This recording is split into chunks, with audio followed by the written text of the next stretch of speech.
Ke Pak Aris dulu ya Pak Nuryadi ya. Mengenai kebudayaan nih Pak Aris nih. Ini kan menjadi salah satu urusan keistimewaan di DIY nggih Pak Aris nggih.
Assalamualaikum warahmatullahi wabarakatuh. Selamat siang pemirsa semuanya. Kembali lagi di podcast DPRD DIY. Dan tentunya hari ini ada satu tema yang sangat spesial yang akan kami bahas pada hari ini mengenai keistimewaan dan pengembangan kebudayaan di DIY tentunya.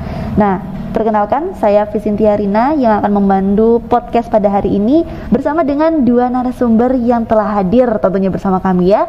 Ada Bapak Nuryadi SPD selaku Ketua DPRD DIY dan juga Bapak Aris Eko Nugroho SPS MSI selaku Kepala Dinas Kebudayaan atau Kundo Kabudayaan DIY. Selamat siang Bapak. Selamat siang. Sehat-sehat nggih? Ya. Pak Aris, Pak Nuryadi. Semangat, kita akan membahas mengenai tema yang luar biasa spesial ini mengenai kebudayaan DIY, karena Yogyakarta juga dikenal sebagai kota budaya dan semua kebudayaan yang di DIY ini menjadi daya tarik tersendiri ya bagi masyarakat yang ada di luar DIY tentunya. Baik, yang pertama saya ke Pak Aris dulu ya Pak Nuryadi ya. Mengenai kebudayaan nih Pak Aris nih. Ini kan menjadi salah satu urusan keistimewaan di DIY nggih Pak Aris nggih. Betul. Dan juga bagaimana sih Pak sekarang pelaksanaan urusan kebudayaan yang telah dilakukan oleh Pemda DIY sendiri Pak? Nggih, matur nuwun Mbak. Jadi nyun sewu Pak Nuryadi. Jadi perlu kami sampaikan kepada pemirsa yang pada saat ini ikut menyaksikan podcast ini. Jadi bicara tentang kebudayaan itu sementara ini pemahamannya banyak yang memahami terlalu sempit. Iya. Banyak yang hanya mengatakan bahwa kesenian, kemudian tari-tarian, mungkin jogetan itu bagian dari kebudayaan. Walaupun sebenarnya bicara kebudayaan itu sangat luas. Apalagi keistimewaan Yogyakarta ini salah satunya adalah urusan kebudayaan. Ada 7 objek kebudayaan yang sangat memungkinkan untuk dikembangkan di Yogyakarta. Jadi dari tata nilai atau nilai budaya, kemudian juga ada kaitan dengan pengetahuan teknologi, ada bahasa, ada adat istiadat, ada benda, ada tradisi luhur. Ini menjadi bagian kesatuan dari yang tadi yang saya sampaikan, yang terakhir seni itu juga bagian. Jadi memang ada 7 itu, sehingga dari 7 itu memang ada satu objek yang sangat luar biasa, namanya pengetahuan teknologi. Di situ bisa dikaitkan dengan kuliner, berkaitan dengan pertanian. Di Jogja ada sistem surjan, itu juga masuk di budaya, termasuk di dalamnya ketika kemudian ada sesuatu yang dihasilkan oleh masyarakat melalui kegiatan-kegiatan di bidang pertanian yang lain, entah peternakan, entah itu menjadi bagian. Jadi di sini ada istilah gumbregi segala itu sebagian dari ternak, tapi itu sebenarnya bagian dari budaya, termasuk wiwitan dan sebagainya. Jadi kebudayaan di Yogyakarta ini sangat luas menurut saya. Tapi pemahaman ini memang tidak mudah, harus kemudian kita diskusikan agar kemudian mengarah pada sesungguhnya urusan kebudayaan yang akan ditangani itu seperti apa. Baik, ini sejauh ini kan masyarakat mungkin taunya ya kebudayaan seni tari, karawitan, wayang dan lain sebagainya. Tetapi di luar konteks itu masih banyak kebudayaan-kebudayaan lainnya yang memang harus dipahami juga ya bagi masyarakat. Tidak hanya di Jogja tetapi di luar Jogja sendiri seperti itu ya Pak.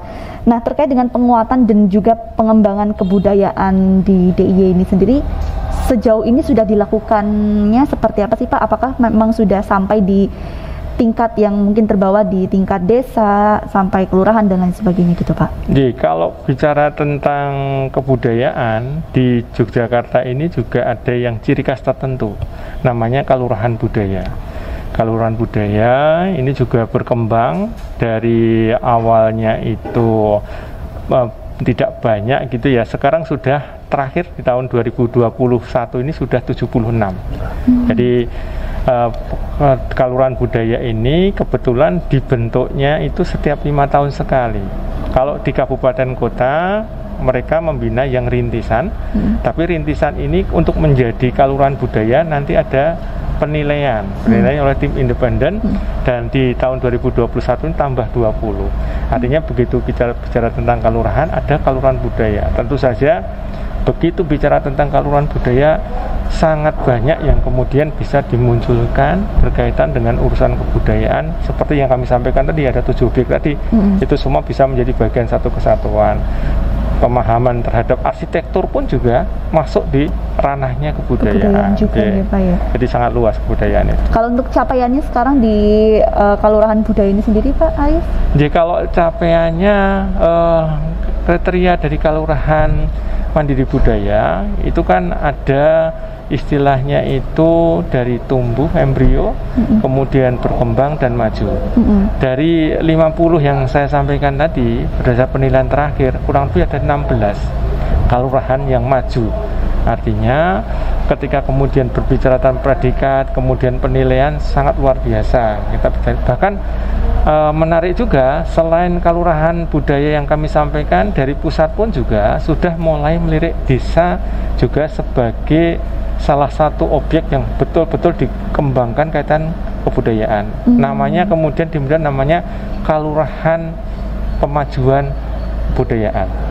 Dan memang itu baru rintisan di Yogyakarta, baru ada 2, satu di Kabupaten Sleman dan satu di Kabupaten Bantul. Dan penilaiannya dari pemerintah pusat. Dan kalau bicara tentang indeks kebudayaan, kebetulan di daerah Yogyakarta ini termasuk yang tertinggi dibandingkan provinsi yang lain. Berarti ada perbedaan ya Pak dengan Desa Mandiri Budaya tersebut ya Pak ya? Beda. Jadi kalau Desa Mandiri Budaya itu ada 4 OPD yang menjadi bagian kolaborasi. Di situ ada Kelurahan Budaya, ada Kelurahan Wisata, ada Kelurahan Planner, ada Kelurahan Prima. Ada 4 kelurahan ini yang kemudian berkolaborasi bersama-sama. Walaupun untuk tahun-tahun ini pembobotan kita berkaitan Kelurahan Budaya Mandiri Budaya tersebut lebih bobotnya yang paling tinggi adalah Kelurahan Budaya 50%, yang lainnya 30, 10, 10. Berarti dari Kelurahan Budaya ini sendiri yang memang sedang menjadi concern juga ya Pak ya, tadi yang rintisan tadi ya Pak ya. Baik. Terus ke Pak Nuryadi Pak. Pak Nuryadi ini kan kita juga tahu kebudayaan tadi yang sudah dijelaskan oleh Pak Aris ini memang sangat kompleks dan juga sangat luas sekali gitu yang harus diketahui masyarakat. Saat ini terkait dengan kebijakan kebijakan dari DPRD DIY sendiri dalam memperkuat kebudayaan DIY sendiri seperti apa Pak? Ya, terima kasih. Jadi sempat disampaikan Pak Aris tadi bahwa kami posisi di legislasi ya. Jadi bagaimana kami mencoba untuk di posisi penganggaran, kan bagaimanapun kegiatan apapun itu tanpa kita bantu seanggaran sulit, kan pada itu untuk dana AIS-nya. Dana AIS kami tidak mencoba untuk tidak masuk di dalamnya, karena kami percaya dana AIS itu adalah banyak bagian konsekuensi logisnya pemerintah pusat terhadap undang-undang keistimewaan. Ya, jadi jangan sampai keliru nanti. Semua berbicara dana AIS tapi nggak pernah tahu bagaimana asal dana AIS itu.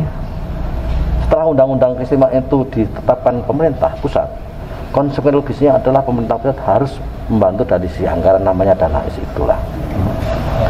kembali kepada budaya, sebetulnya di Yogyakarta ini sebenarnya sudah menjadi bagian hidup kita tentang budaya itu secara luas. Karena bagaimanapun kita hidup dari posisi kesultanan pada waktu itu. Hanya undang-undang pada waktu kita merdeka, undang-undangnya tidak banyak berpihak pada kita. Pada waktu undang-undang 350 dulu, kita masih setingkat provinsi. Artinya apa? Kita masih menggunakan aturan-aturan khusus. Tapi setelah 574 kita menjadi full gubernuran provinsi, berakibat kita tidak menjadi istimewa, tidak punya aturan khusus. Alhamdulillah, kehadiran undang-undang keistimewaan itu adalah menggugah kita untuk bangkit bahwa ini sebetulnya jati diri Yogyakarta yang harus dilestarikan, harus dipertahankan. Jati diri seperti dulu sudah sulit.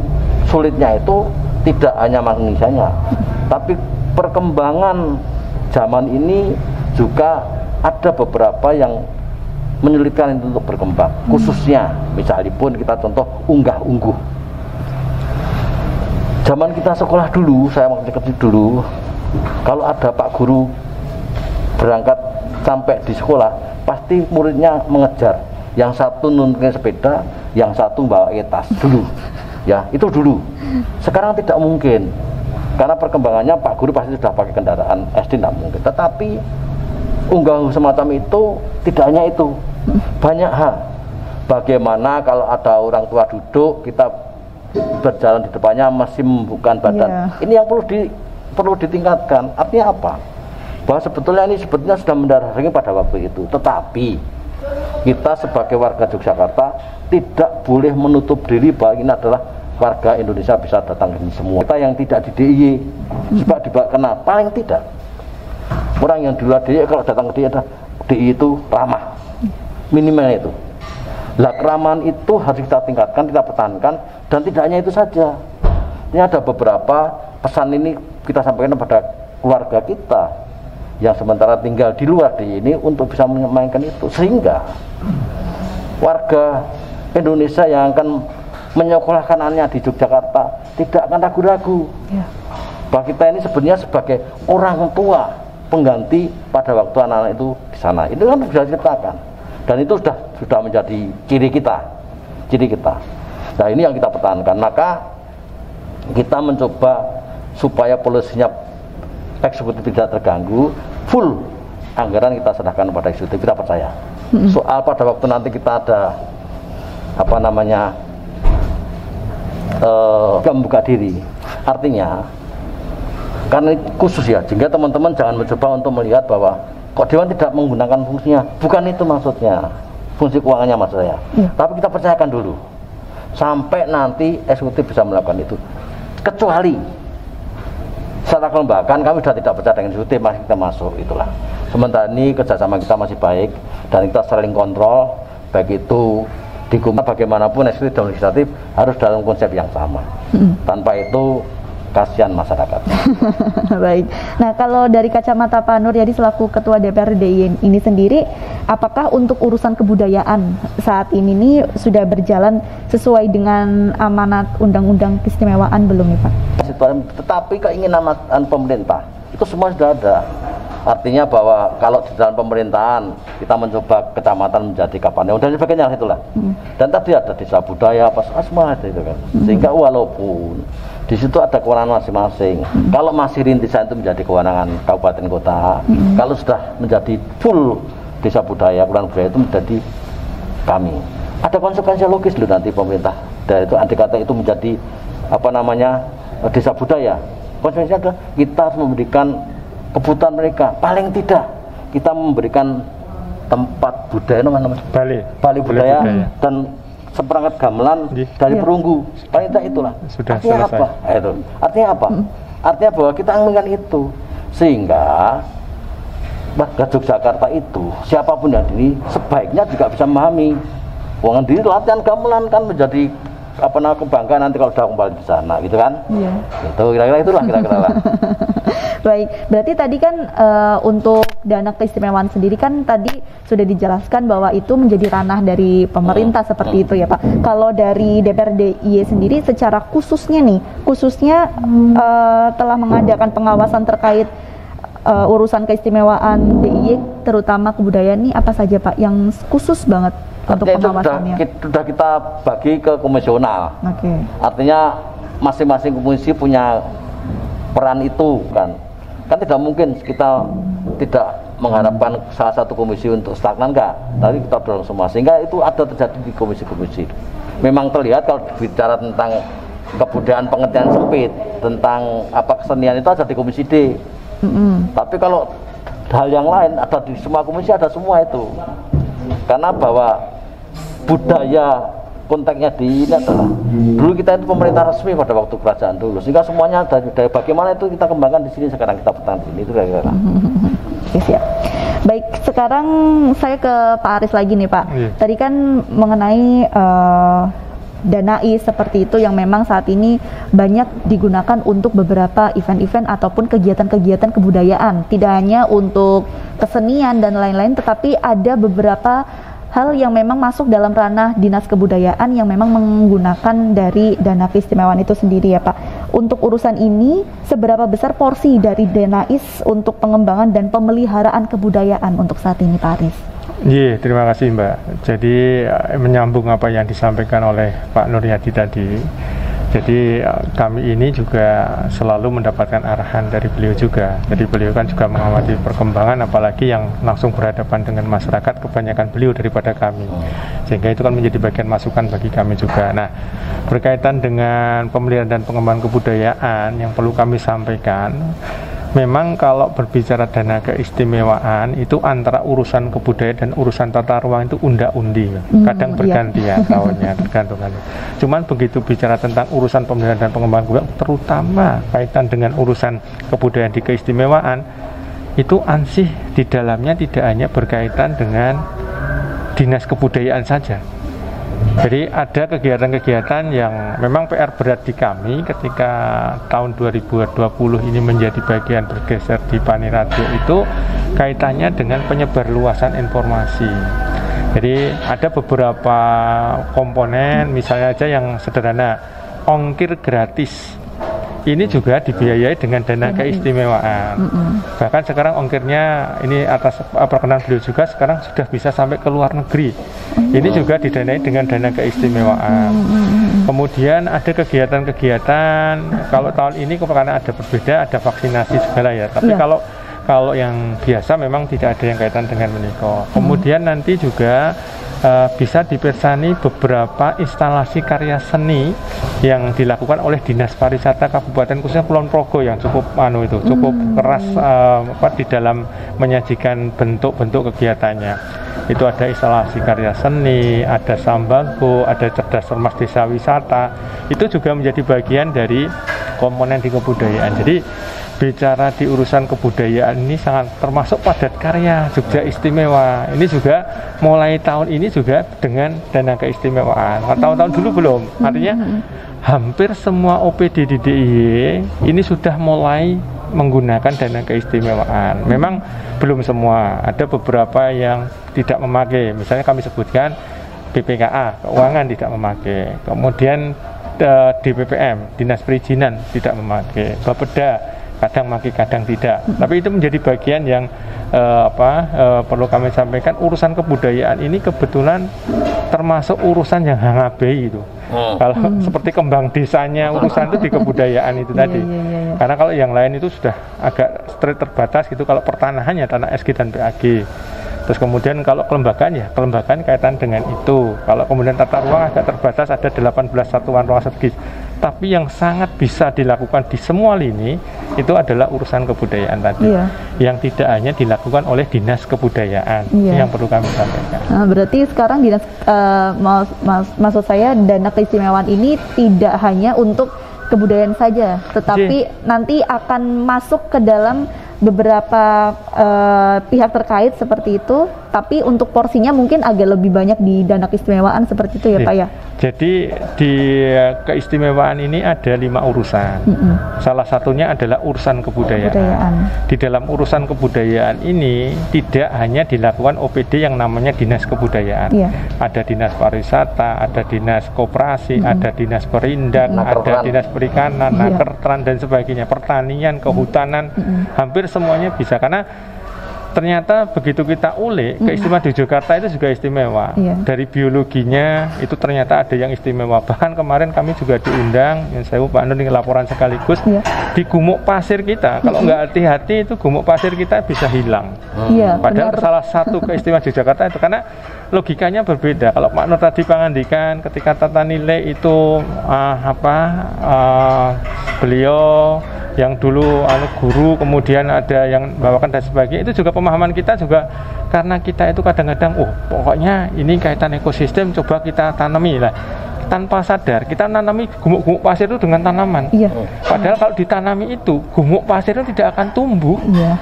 Nah, misalnya semacam itu, ini kan juga menjadi bagian PR. Artinya PR kita di sisi keistimewaan Yogyakarta itu sangat luar biasa. Bahkan kami mendengar ada pohon jati yang tinggal 3 di Yogyakarta ini, jati kluwih namanya. Jadi pohon jati tapi daunnya berjari seperti kluwih. Nah, ini juga kami minta di LHK untuk mengembangkan, jangan sampai hilang dari Yogyakarta, karena tinggal 3 loh.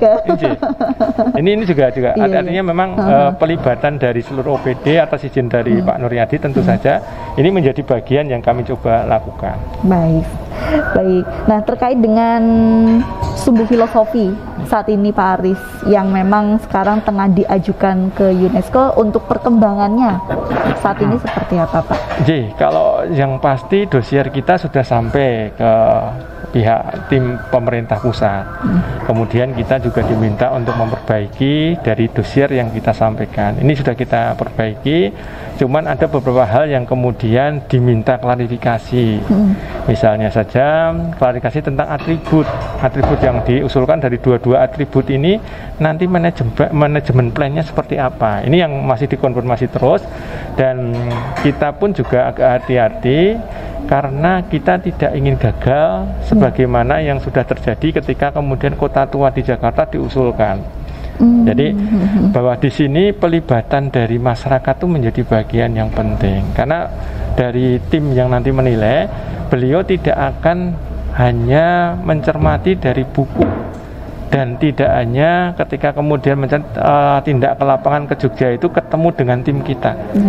Istilahnya kalau Pak Nuryadi mungkin belusuan. Jadi mereka itu nanti akan mencoba mencari, itulah yang menjadi PR berat, sehingga kita berusaha di tahun ini untuk kolaborasi dengan kelurahan, dengan Kemantren, untuk kemudian bersama-sama mengenalkan tentang sumbu filosofis itu pada masyarakat di sekitar sumbu filosofis itu sendiri. Baik. Nah, ke Pak Nuryadi lagi. Tadi kan sumbu filosofi pun juga harus dilibatkan juga masyarakatnya, seperti itu ya Pak Aris ya. Kalau untuk ini masyarakat apakah memang sudah dilibatkan dalam penguatan budaya? Apa yang dilakukan oleh eksekutif itu kan menyebar di semua OPD, dan OPD itu punya mitra kita. Misalnya contoh tadi, kalau bicara tentang apa yang keistimewaan yang lewat nakertran, itu di depan itu sekarang sedang padat karya dengan mengundangkan 50 juta, itu ada di depan itu. Itulah. Artinya justru kita bisa mengawasi sebetulnya.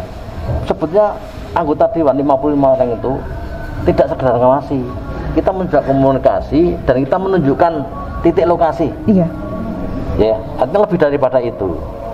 Beliau juga buat perencanaan, kita menunjukkan. Bahkan kita juga menyampaikan, Bapak Eksekutif, ini titiknya barangkali untuk ini bisa di sini, bisa di sini. Itulah kira.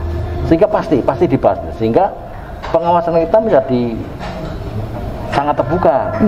Bahkan kita juga mendengar daripada masyarakat seperti apa yang disampaikan kalau kita tidak ketemu sendiri.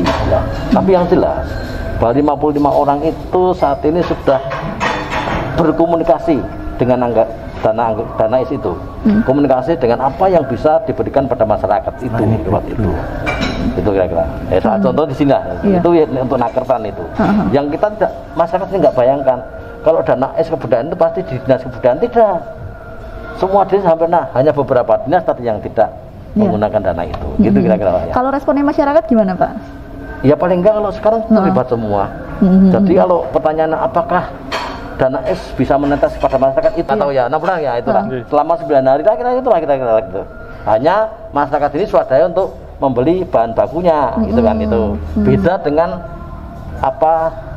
pada sekarang yang APBD. Kalau pada yang APBD itu di samping tenaganya maupun materialnya diberikan oleh anggaran. Kalau ini hanya untuk tenaga kerjanya, itu artinya. Jadi itulah kira-kira. Dan masih banyak cerita lain. Nah, artinya bagaimana pelaku seni dengan cara apapun lah. Itulah kira itu. Artinya walaupun kalau kita bicara seluruhnya juga pasti belum. Tapi paling tidak keinginan untuk kesana kita masih ada. Oke. Baik, Pak Nuryadi dan juga Pak Aris, ini kan juga ada tentunya tantangan ke depannya seperti itu mengenai apa sih yang akan dihadapi selama menjalankan keistimewaan DIY ini sendiri, Pak. Monggo Pak Nuryadi. Ya, jadi khususnya anggaran itu dana S. Iya. Itu kita besar, walaupun sebenarnya porsi kita masih bisa lebih daripada itu. Hanya memang kan jujur kita belum bisa menghabiskan itu.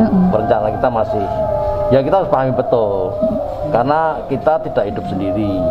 Pada waktu kita nanti memanage keliru, bisa berhadapan dengan teman-teman penyidik gitu kan. Kita tidak ingin itu, kita menghindari itu kita. Iya. Maka hati-hati. Tapi sambil berjalan pasti ada ruang. Misalnya Pak Sito, ini cerita Mas Faris ya.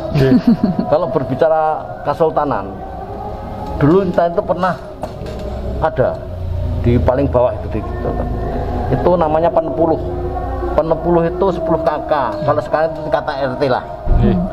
Dan penatus itu 100 KK tingkatan RW lah. Jika ini bisa diberikan insentif dengan dana S, dengan nama apa, penepuluh dalam, dengan konsekuensi mereka nanti jadi abdi dalam keraton, mungkin barangkali APBD kabupaten kota juga akan bisa terkurangi kebutuhan dengan itu, dan dalam masih memungkinkan gitu. Tetapi penepuluh dan penerus nanti harus menjadi duta daripada undang-undang keistimewaan itu. Artinya betul-betul mereka tahu, sehingga dia bisa menjelaskan di tingkatan di sana, sehingga sudah tidak repot-repot kita untuk menyampaikan visi misi tentang keistimewaan ini gitu. Kalau enggak sulit. Dinas itu sampai anggaran sudah sampai desa sekarang, ya kan? Tapi juga efektifnya kita lihat nanti. Biar bisa nanti bahas kita masalah paham tentang keuangan itu bisa duplikasi dengan anggaran yang sudah ada gitu kan. Nah itu, sehingga barangkali itu nantilah itu menjadi pemikiran. Saya sampaikan pada forum ini bahwa sebenarnya penepuluh penatus bisa dilakukan jika iya, sehingga betul-betul bahwa kita itu istimewa bahwa berbicara tentang sumbernya itu keraton pada waktu itu, ya iya, karena salah satu itu pertimbangannya pemerintah. Kita merdeka pada waktu kita masih dijajah dulu, keraton masih bisa independen, tidak dijajah siapapun pada waktu itu. Nah, ini bisa kita kembangkan, hanya perlu komunikasi dengan kabupaten kota. Tanan yang baru kita sesuai dengan aturan-aturan yang ada di keistimewaan. Pas apa enggak kita lihat di sana. Semuanya sudah begitu. Artinya apa?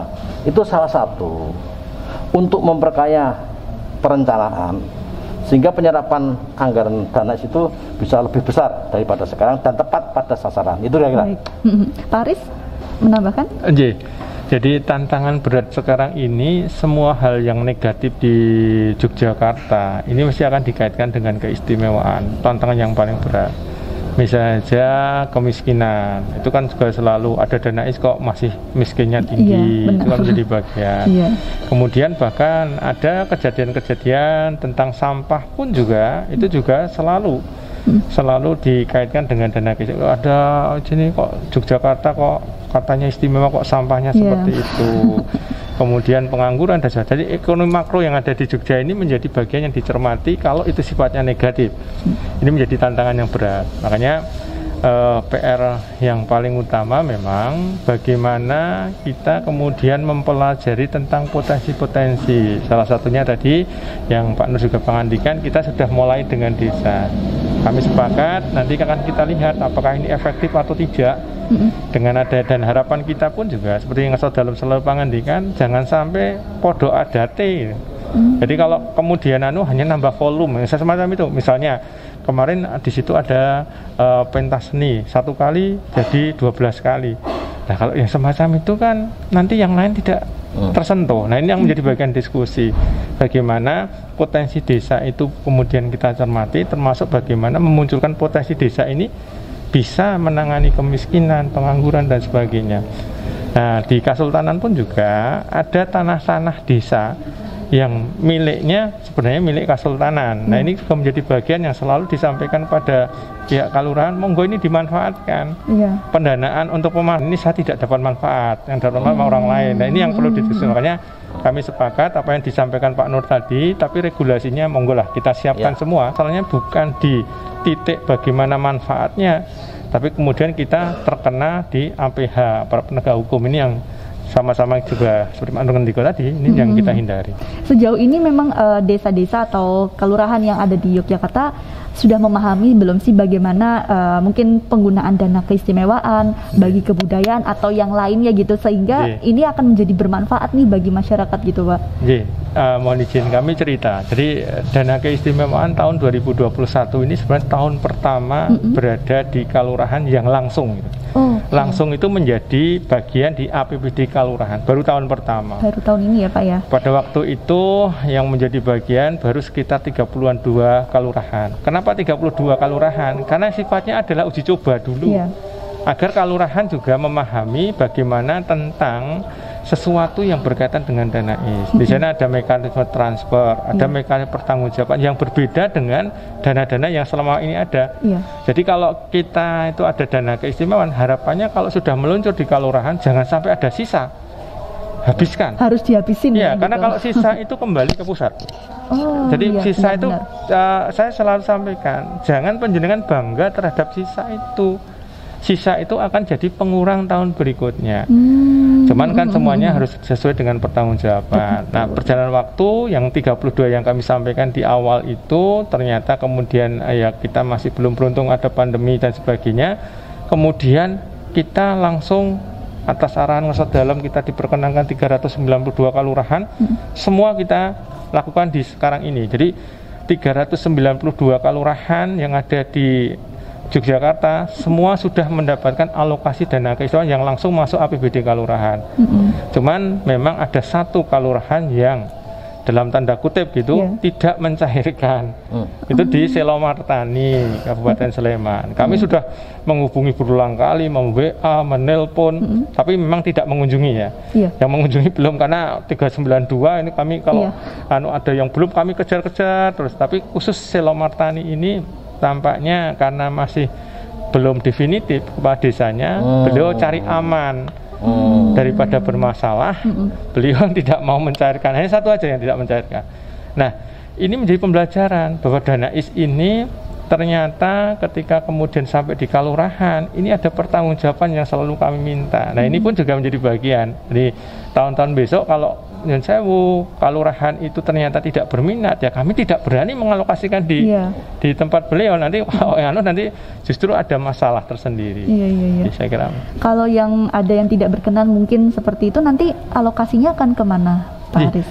Bahkan di dana IS itu kami sampaikan dari awal, kalau Bapak Ibu itu tidak mencairkan sampai dengan bulan September, karena di Pergub kita mengatur sampai dengan bulan September, itu dana yang sudah dialokasikan akan pindah pada kelurahan lain atau justru akan terserap untuk kegiatan lain. Itu kami sampaikan.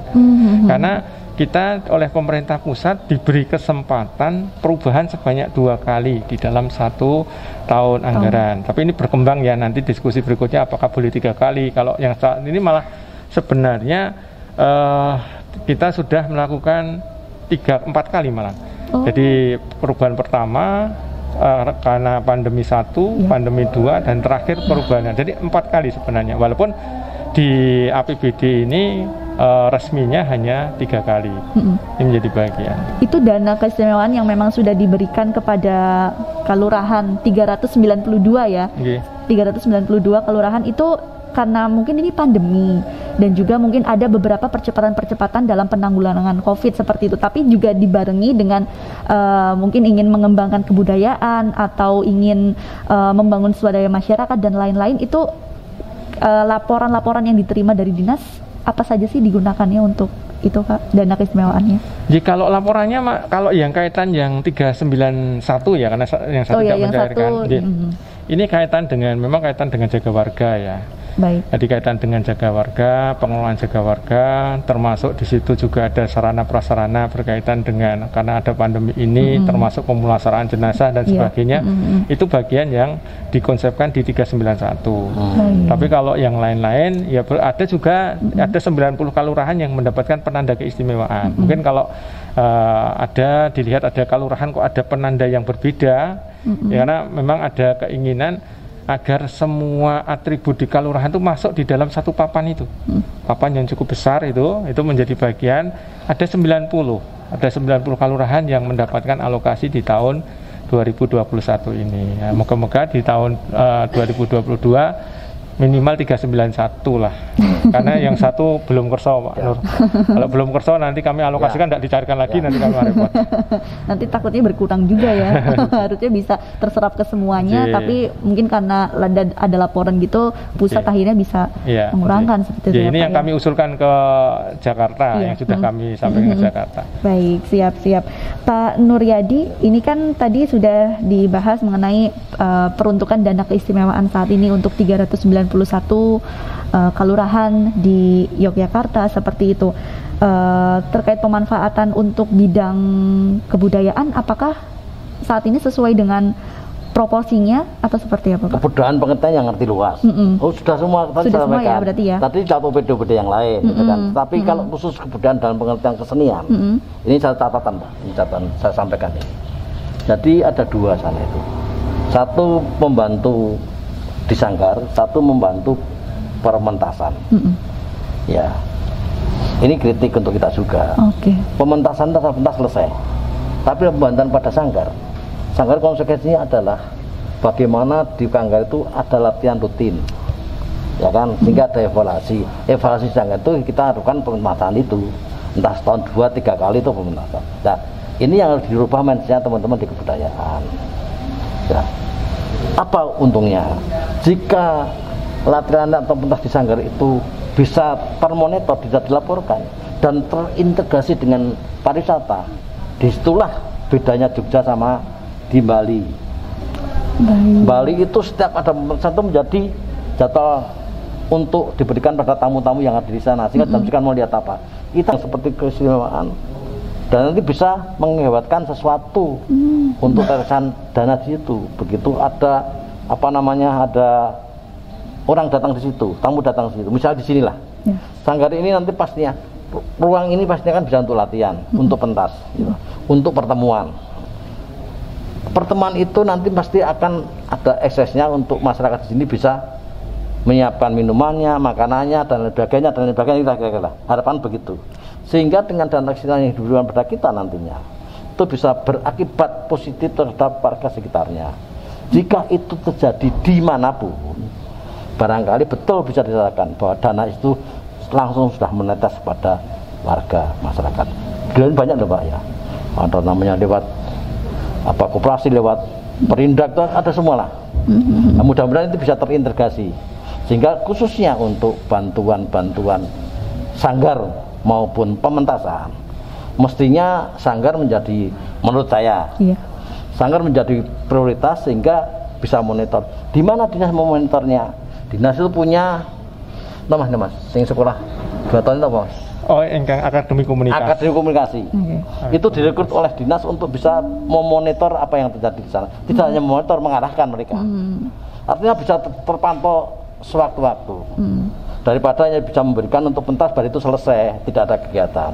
Itu kira-kira gambarannya lah. Berarti harus continue terus ya Pak ya? Continue, konsekuensinya Sanggar harus begitu. Yang sulit nanti juga Mbak. Pada waktu kita bicara tentang bagaimana pariwisata, bagaimana Sanggar ya, kepada waktu pentas setelah tanggal 20 Desember itu sering sulit pertanggungjawaban. Jujur Pak ya.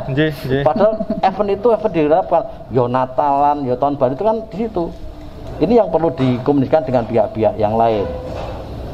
Kita lebih baik melaporkan seperti ada apa adanya daripada kita mencoba untuk menyulitkan kita semua lah, kita kira-kira. Berarti memang mau nggak mau dana ini terutama untuk kebudayaan gitu ya. Ada prioritas untuk sanggar, tetapi memang tanggung jawabnya juga harus secara terus-menerus menampilkan sesuatu yang memang pada waktu sanggar mengajukan proposal kan sudah terlihat latihan tiap hari apa, berapa personil jumlah kegiatan yang gitu ada di situ gitu kan. Itu bisa dimonitor itu, ya gitulah. Dan pada waktu evaluasi diberikan ruang dong. Pada waktu kita tidak memungut anggaran, kita tidak memberikan anggaran pada waktu latihan, tapi pada waktu pentas pasti ada yang dikeluarkan, nyewa kostum, barangkali transport juga diberikan kalau itu pentas, make up dan lain-lain. Gitu, jadi kan harus ada perhitungan tersendiri, sehingga betul-betul teman-teman eksekutif paham betul tentang ini. Kalau enggak susah. Itu kira-kira lah. Baik. Nah, tadi kan mengenai sanggar, mengenai event-event yang ada di Yogyakarta yang memang menggunakan dana keistimewaan seperti itu. Tapi ada juga ini yang lain, misalnya seperti becak kayu dan juga andong yang saat ini ditetapkan sebagai transportasi tradisional di DIY sendiri seperti itu, dan juga ini banyak dijumpai terutama di jantung kotanya Jogja gitu, di Malioboro. Nah, bagaimana untuk keberadaan dari transportasi tradisional ini agar nantinya juga tadi di awal sudah dibilangin bahwa ini juga merupakan dari kawasan Sumbu Filosofi. Pak Aris dulu mungkin? Sebelum ke sana mungkin saya matur apa yang disampaikan, melanjutkan apa yang disampaikan Pak Nuryanti tadi. Jadi pola yang sama sebenarnya itu juga menjadi arahan dari Ngesot Dalam pada kita. Terus cuman istilah yang diamanahkan pada kita ini, jangan kemudian kita itu sekedar menanggap, ampun tanggapan, tapi bagaimana membina, pola pembinaan. Artinya hampir sama dengan yang disampaikan Pak Nuryanti tadi. Memang tidak mudah ketika kemudian yang biasanya nampi tanggapan, menerima tanggapan, sekarang kemudian ya penjenengan jadi tanggap, tapi penjenengan juga melakukan pembinaan. Nah, ini yang menjadi bagian PR berat di Undo Kabudayaan atau Dinas Kebudayaan. Dan ini sudah kita mulai tahun 2019 kita sudah mulai ada pembinaan yang berkaitan dengan ketoprak, kemudian wayangan, dan walaupun memang ada beberapa yang kemudian saya tidak cocok antara ini dan sebagainya, tapi itu kan bagian proses, tidak apa-apa, itu proses. Tetap jalan dulu, nanti mana yang menjadi bagian yang terbaik itulah yang kemudian pilih. Kalau memang harus difasilitasi semua, tidak masalah. Wayangan ada Pepadi, Pepadang, Sukokasih, semua difasilitasi dinas. Masuk Pepadi monggo, Pepadang monggo, Sukokasih monggo, semua difasilitasi dinas. Tidak kemudian saling meniadakan. Bahkan sekarang sudah wonten omah wayang yang berada di dekat alun-alun selatan, ini juga menjadi bagian kolaborasi mereka yang mau bersatu. Nah, kami berharap juga nanti sama yang lain seperti itu. Kemudian berkaitan dengan tadi yang disampaikan, sebenarnya kita ini ada namanya warisan budaya tak benda. Jadi warisan budaya tak benda ini menjadi bagian tugas dari Kundo Kabudayaan Dinas Kebudayaan untuk memelihara dan mengembangkan. Misalnya tadi kalau becak kayu saya tidak ingat apakah masuk atau tidak, tapi yang masuk andong misalnya, atau gerobak sapi itu masuk. Nah, itu tugasnya untuk ke arah sana memang harus kemudian kita lakukan pembinaan. Nah, kalau berkaitan dengan pemanfaatan yang berada di Sumbu Filosofi, saya kira nanti tentu ada diskusi lebih lanjut, karena kan di UNESCO ini nanti isinya di situ adalah tantangan dan janjian. Tantangan dari janjian itu ketika kita mengembangkan sampai 40 tahun yang akan datang, apa yang akan dilakukan oleh pemerintah DIY? Mesti akan ditanyakan, becaknya mau seperti apa? Nah, ini menjadi bagian yang kemudian kita diskusikan. Apakah kemudian becak kayu menjadi becak listrik, atau kemudian yang lain? Ini yang menjadi bagian diskusi. Termasuk nanti bagaimana dengan pemilik di sana, bagaimana dengan PKL-nya, bagaimana dengan andong, kemudian ini menjadi satu kesatuan. Nah, kami berharap di saat ini pun juga kami dapat masukan-masukan juga banyak, karena memang untuk sempurna langsung tampaknya butuh waktu, waktu. Saya kira menikah. Harus butuh proses juga ya untuk sampai ke sana gitu ya Pak ya. Kalau dari Pak Nuryadi sendiri seperti apa Pak? Kalau untuk tanggapannya Pak? Jadi bahwa ini tentang kewenangan dulu ya Pak. Jadi kalau Pak Malioboro itu PKL Malioboro itu menjadi kewenangan kota. Artinya pada waktu kita mencoba untuk mengatur di situ pasti menjadi perusahaannya kota. Walaupun kita punya apa namanya Pak? Yang di Malioboro itu apa namanya Pak? Oh, ingkang UPT Malioboro. UPT Malioboro itu anak. Tapi kewenangannya itu memang di pemerintah kota. Ini yang harus dikomunikasikan. Artinya bahwa jika kita mengendaki sumbu Biloto yang melewati Malioboro itu menjadi, pasti ada koordinasi. Kita khawatir bahwa pemerintah kota juga jika tidak dilakukan pendekatan bisa menjadi problem tersendiri buat kita. Tapi yang jelas bahwa tidak semua kegiatan itu harus kita lihat, tadi sampaikan. Kalau becak kayu 40 tahun yang datang. Tapi kalau pelestarian budaya khususnya seni, pasti perubahannya tidak banyak. Karena ada yang ceritanya itu pakem, ada yang tidak. Nah, ini yang perlu, bahwa jika kita mencoba untuk berpikir semua berubah dan pakemnya hilang, itu juga menjadikan sayang. Kita yang kita bina ini dulu Pak, kalau belum ada COVID, di setiap Kemis, Selasa, Kliwon malam itu mesti kita wayangan, pasti pribadi, tidak termasuk yang tadi itu Pak. Itu maksudnya, makanya catatannya adalah tidak semua dalang masuk di pepadang dan lain sebagainya. Bagi dayang yang belum masuk, silakan masuk di Sanggar, bisa kita laporkan. Kita dengan ciri adalah kita tidak pakai limbuan, kita masih pakai pakeman. Konsekuensinya pasti orang sing nonton. Dengan konsekuensinya, nah kita mau kemana? Jika ruang-ruang itu masih dilestarikan, barangkali kami masih bisa bertahan. Tapi kalau enggak, ya sudah. Kalau arahnya itu memang bagaimana itu jadi tetesan angka rupiah, barangkali masih dirubah modelnya Pak Seno almarhum. Ya, tetapi kita berada pada waktu Suwardi Pak Adi Sugito tanpa limbuan juga baik ternyata. Ya, ini tinggal kembali ke dalanya dan penggemarnya. Penggemar bisa kita lihat nanti. Tapi yang jelas saya sebagai wakil rakyat keinginan kita bahwa pelestarian penting, sehingga originalnya itu masih harus kita pertahankan. Misalnya bicara ketopraknya Pak Daya itu masih original. Banyak ketoprak yang langsung bisa orang main ketoprak bisa, tapi ketoprak yang benar kan harus pakai latihan. Bagaimana nembang, ini harus dilestarikan ini, sehingga pada waktu dinas itu melihat di antara kelompok seni yang sama ini, pemberlakuan tidak tentu harus sama Bapak. Itu misalnya gitu, ini kan berbeda-beda. Wayang yang tanpa limbuan itu lebih murah pasti. Orang kibot, anggo apa dan lebih murah lah, gitulah. Tentunya gitu Pak. Kira-kira itulah. Siap. Baik. Nah, ini sekarang mengenai pembentukan desa atau kelurahan budaya yang memang sesuai dengan amanat Perdais nomor 3 tahun 2017 tentang pengembangan pemeliharaan kebudayaan.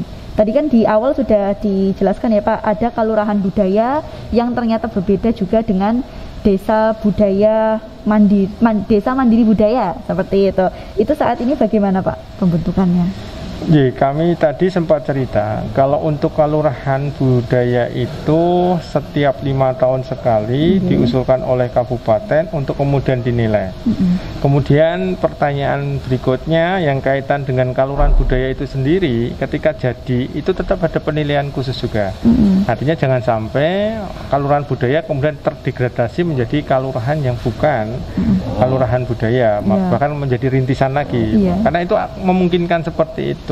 Tergantung siapa, kadang-kadang tergantung dari Pak Lurahnya atau tokoh masyarakatnya. Tokoh masyarakat sudah tidak kerso ngesui lagi, itu kadang-kadang berpengaruh juga. Nah, ini menjadi bagian. Maka penilaian itu tetap kita lakukan. Harapan kita yang tumbuh berkembang menjadi maju. Jangan sampai kemudian tumbuh berkembang tumbuh lagi malah hilang. Nah, ini menjadi bagian.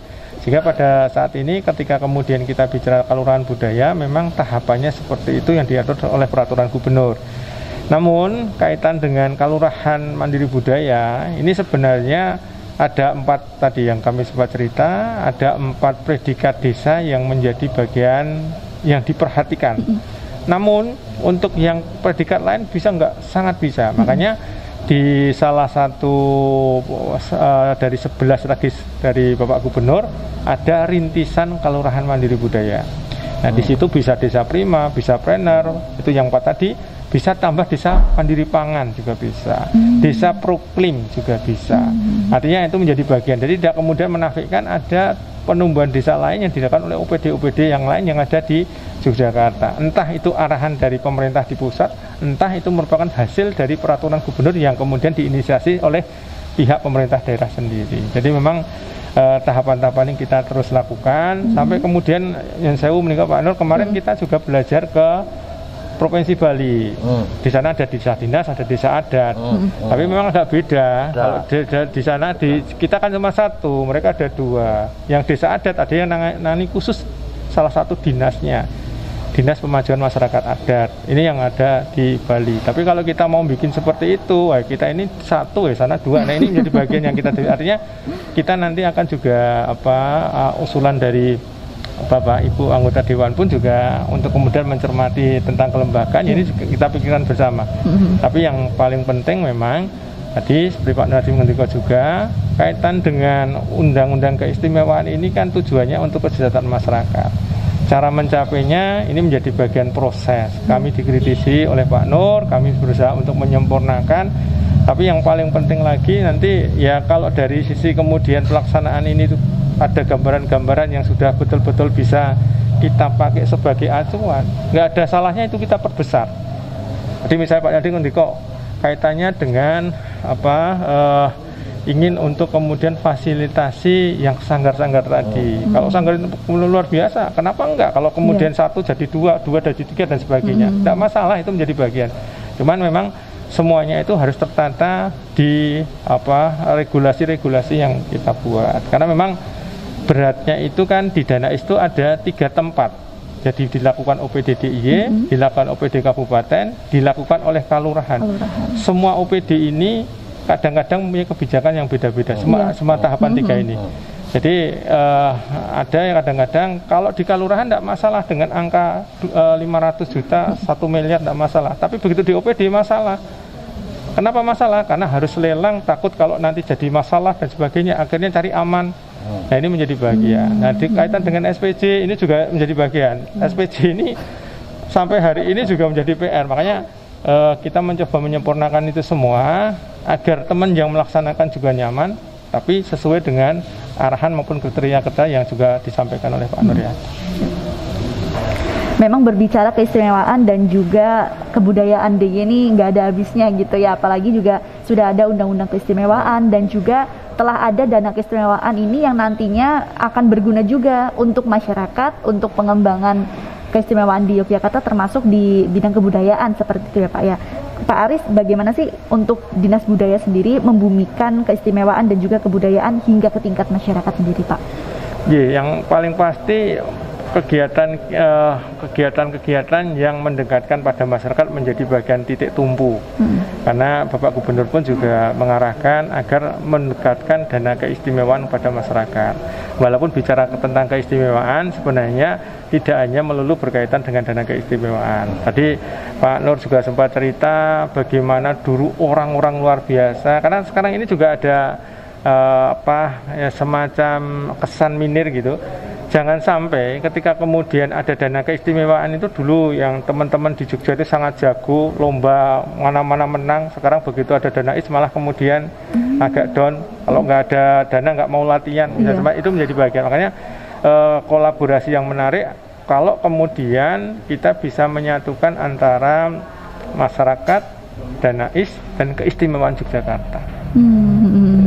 Baik, untuk closing statement sendiri Pak terkait dengan keistimewaan dan pengembangan kebudayaan DIY, harapan kedepannya bagi Pemda DIY dan juga dari DPR DIY, ingin seperti apa sih kebudayaan nanti di Yogyakarta yang bersinergi dengan beberapa stakeholder yang lain dan juga dari dana keistimewaan untuk peruntukannya seperti apa, harapan kedepannya bagaimana sih Pak?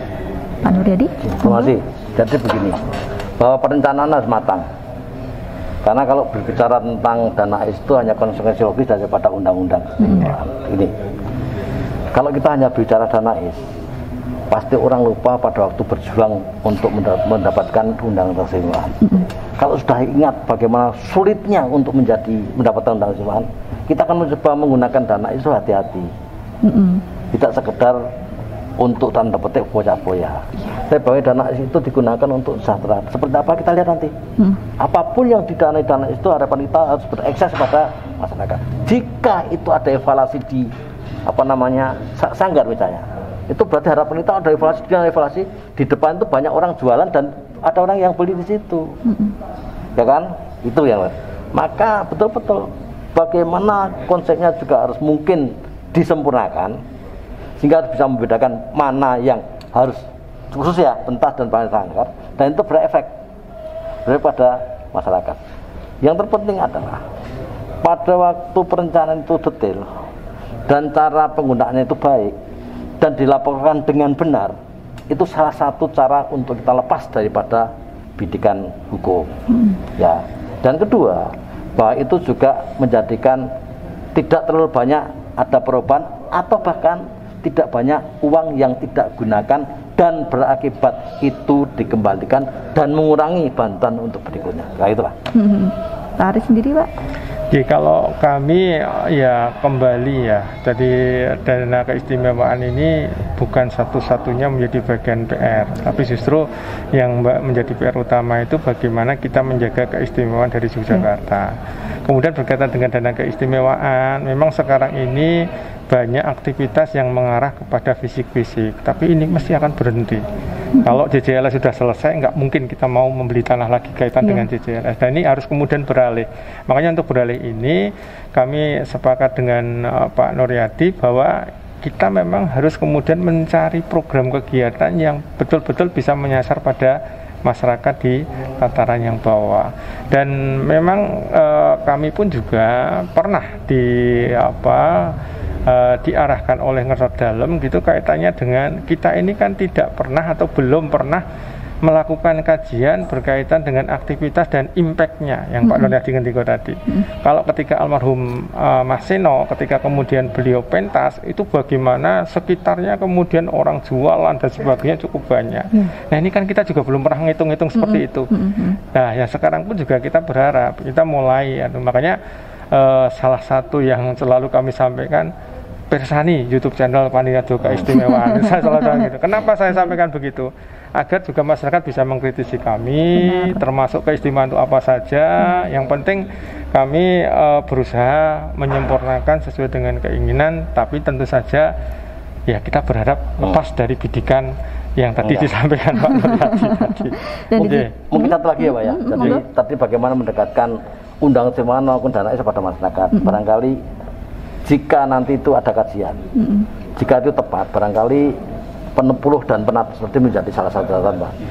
Karena penepuluh sebenarnya di samping sebetulnya fungsinya sebagai RT juga bisa menjadi ujung tombak penyampaian ide gagasan apa yang terjadi di kaitannya dengan keistimewaan untuk pada masyarakat. Dengan konsekuensi pasti dana keistimewaan lah nanti yang untuk bisa tanda petik memberikan santunan kepada mereka sehingga APBD sudah berkurangi dan nanti mereka siapapun yang terjadi itu pasti ada didikan khusus dan saat rutinitas akan diberikan pengarahan dengan eksekutif untuk bagaimana menjelaskan tentang kegiatan. Jangan sampai pemahaman bahwa dana ini bisa beda.